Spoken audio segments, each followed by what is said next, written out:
राज्यातील बळीराजाला मोठा दिलासा देत मुख्यमंत्री देवेंद्र फडणवीस यांनी पुण्यश्लोक अहिल्यादेवी होळकर शेतकरी कर्जमुक्ती योजनेअंतर्गत ऐतिहासिक कर्जमाफी घोषणा केली आहे।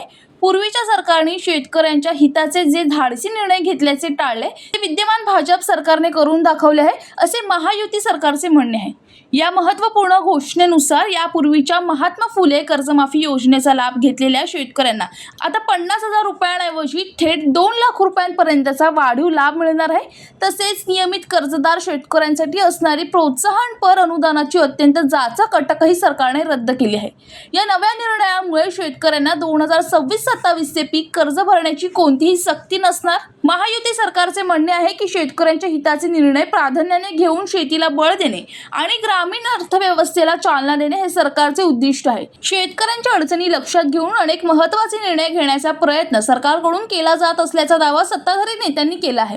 दरम्यान या घोषणेच्या अंमलबजावणीची प्रक्रिया, पात्रता आणि लाभ वितरणाबाबतची अधिकृत माहिती लवकरच जाहीर होण्याची अपेक्षा असून राज्यातील शेतकऱ्यांचे लक्ष आता योजनेकडे लागले आहे।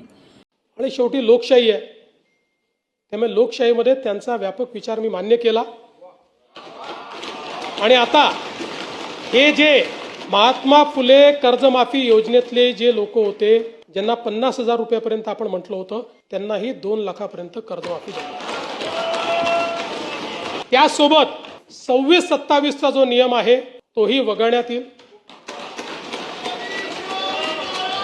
आता आपल्याकडे तर सगळं आहेच, 26 मध्ये कोणी कोणी पैसे भरले आहेत, जसे यांनी सांगितलं 95% लोकांनी पैसे भरले।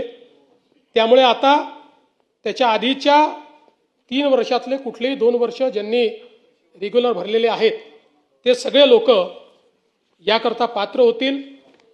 पुन्हा सांगतो, पहिल्यांदा राज्य सरकारने हा निर्णय घेतलाय, यापूर्वी कधीही असा निर्णय झालेला नाही। ब्युरो रिपोर्ट, जनशक्ती कल्याण।